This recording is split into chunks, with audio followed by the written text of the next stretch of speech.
be joining me in my warm garage. We're going to do the second part of trying to get these fuel tanks de-rusted. As you can probably tell by the thumbnail, I'm going to try this product. This is called Rust 911 Ultra Concentrated Rust Remover. These people are not sponsoring me in any way, so I'll be sure to let you know whether it works or not. Now, I went with this for a couple of reasons. One, and most importantly, the cost. A lot of you had mentioned a lot of great ideas about how to get rust out of these and what products to use. And we all pretty much universally agree that Evap Rust is a good product. However, Evap Rust is nearly $30 a gallon. I got 15-gallon tanks, 15 times 30. You know where I'm going with this. It could get expensive in order to fill the entire tank. Now, I wouldn't have to, I guess I could set it on one side, set it on the other, do all this stuff. What I'm saying is it's going to take a long time to do all that type of a matter. This stuff costs 64 bucks for the gallon, which, yeah, 64 bucks. You might be thinking, well, Evap Rust is only 27 bucks a gallon. Why would you do that? This is concentrated. This makes 16 gallons of product. So, my math magician brain says $64 to make 15 gallons worth of product that's going to be the good way to go. Hopefully this is going to work out. One way or another, next week these tanks are going back on that tractor, and they're going to be better than they were. Like I say, it ain't got to be perfect. It's just got to be good enough. And right now, I'd probably put them back on right now after what I've done. They'd be miles ahead of where they were. Didn't really realize how bad they were in my vast thinking powers. If you've got access to a power washer, you could try this too. This is what I did. If you got your power washer, you generally have 4 different nozzles on it. You got a degree for washing cars, one for washing siding, one for, making clouds, and one that's really narrow for laser beams.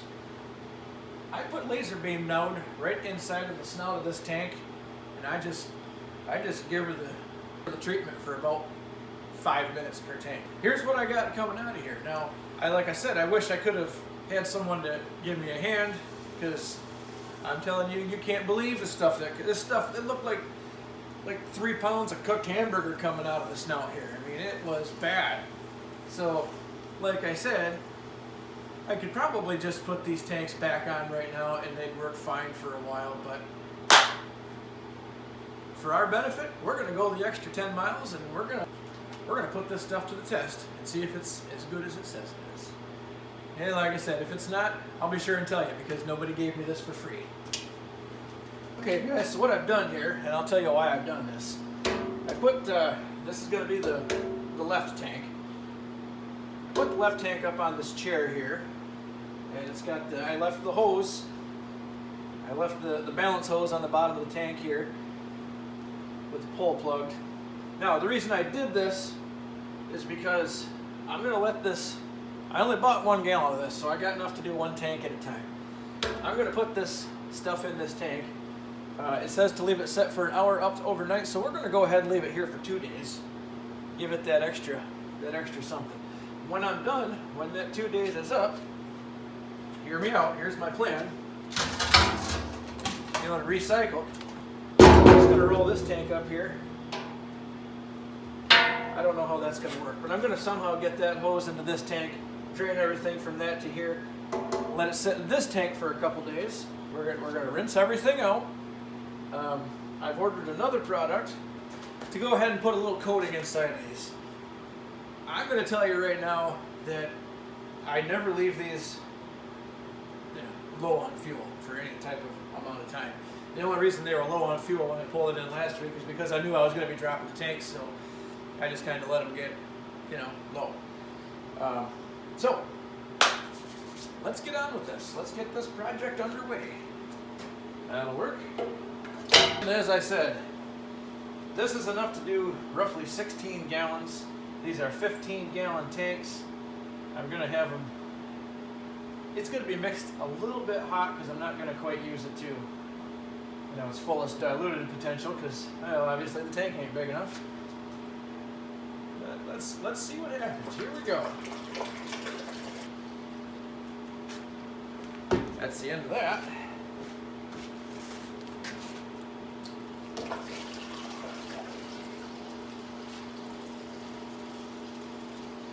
Just occurred to me with the funnel sticking in there, I'm not going to have any idea when this is full.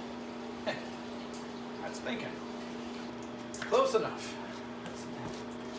Let me just go ahead and stir that up a little.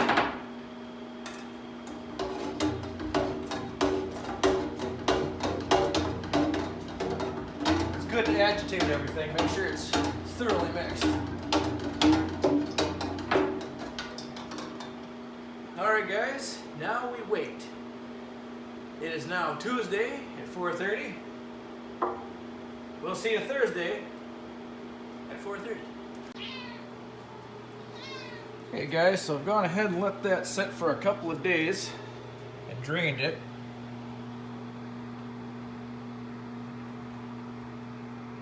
There's the outcome.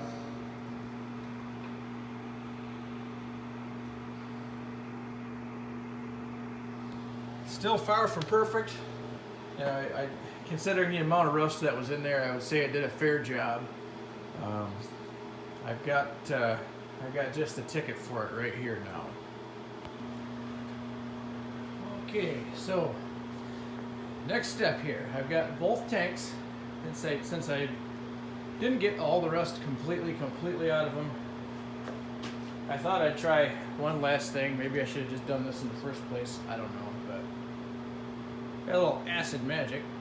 This is basically muriatic acid that, doesn't smell bad. Not that you should be breathing it, because it could harm you. But whatever. I give them a quick bath with this stuff on the inside. Another soap and water wash. I got this little fan sitting in here blowing into the equalizers. I'm trying to get them as absolutely dry as possible, because tomorrow I'm going to try the last step. Grabbed up a couple cans of this Red Coat fuel tank liner. It's supposed to be pretty darn good. Seal in rust, stick to most anything. So we're going to give that a shot too. And again, nobody offered to give me that for free, so I'll be sure and let you know if it really works or really doesn't. Okay, so I've gone ahead and added the red coat to these tanks here.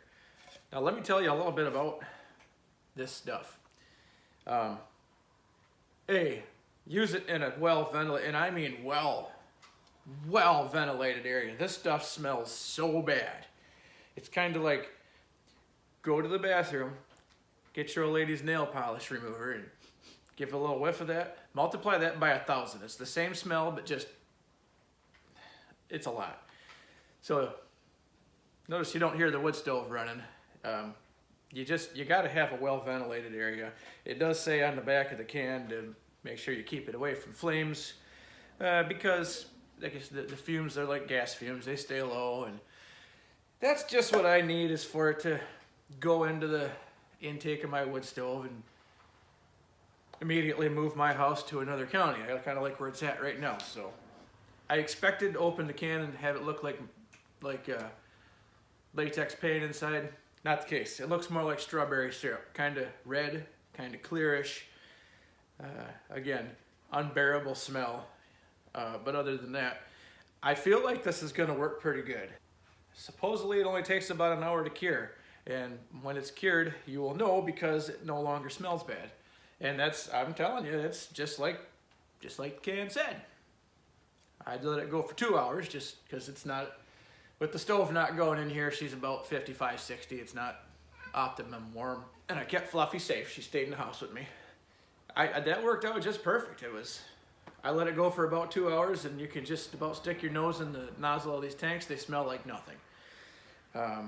I'll give you a look at what it looks like inside. The red is good because you can see where it's all been.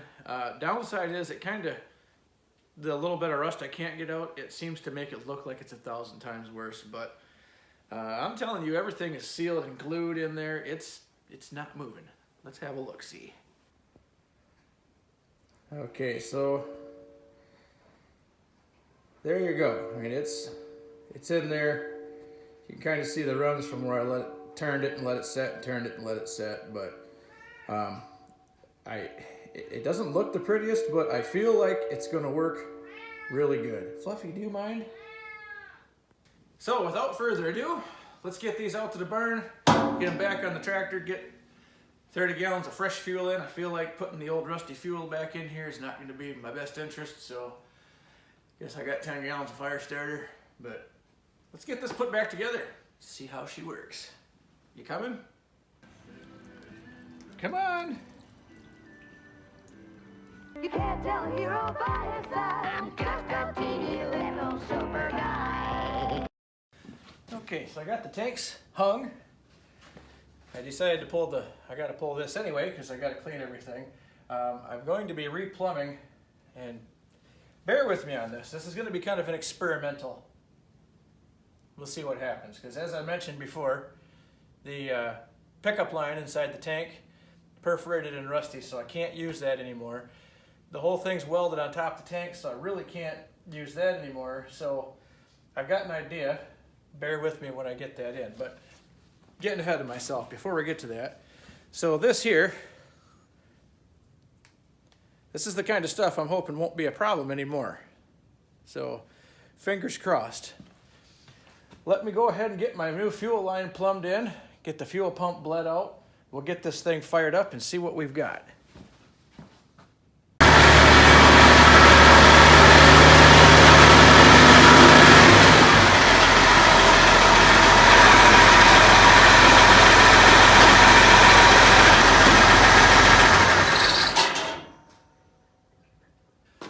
Well, everybody, as you can see, so far so good. Now I want to give you a little tour. I had to reinvent the wheel on a few things, so we're going to discuss a few things here. Okay, so here's the first thing we're going to check out. Now I've just run this tractor for roughly a half hour, 40 minutes.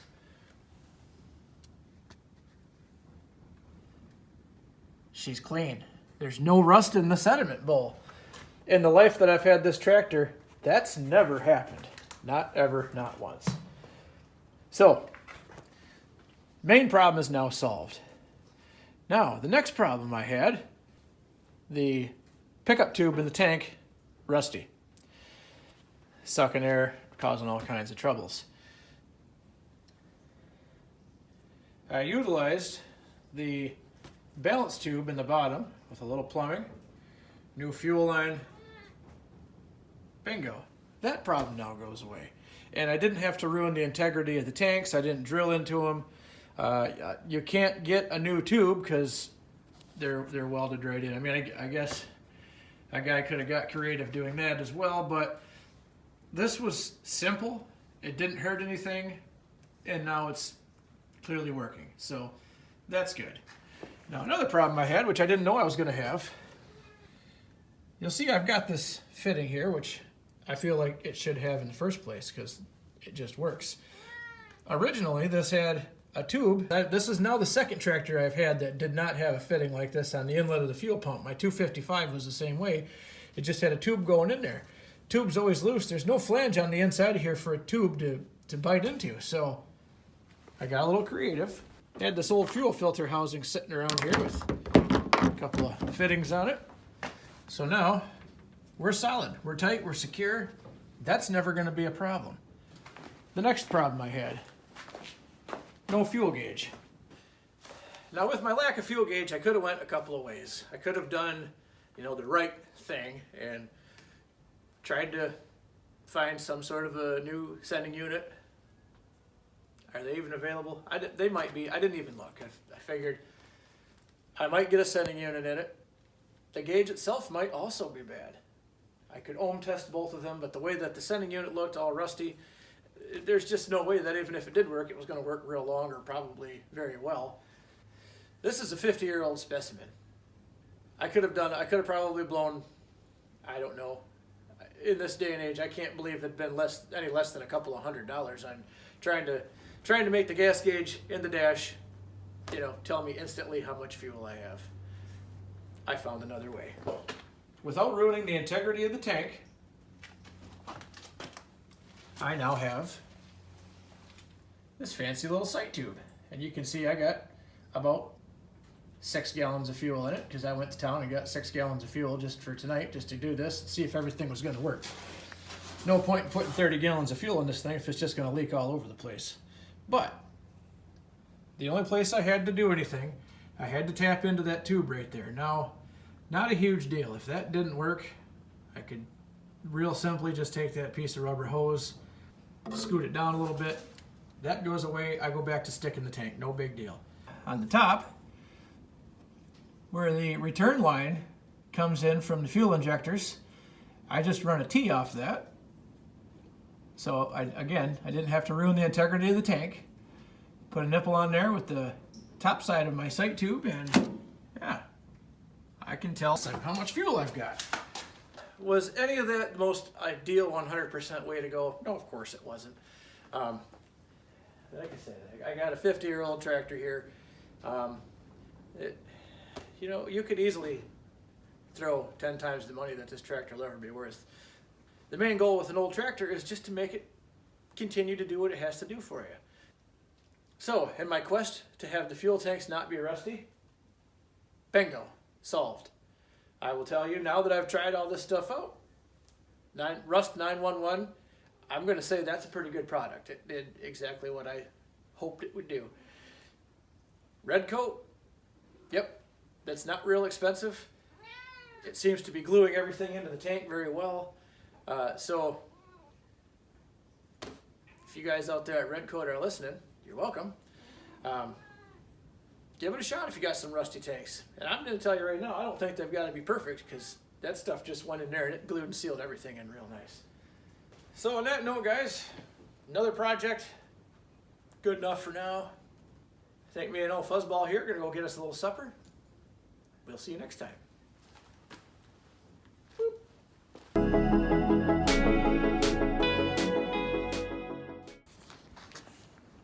And here's a real quick, just in case anybody was curious, just how bad those tanks were.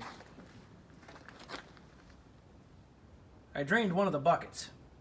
Look at all that stuff. Yeah, definitely time.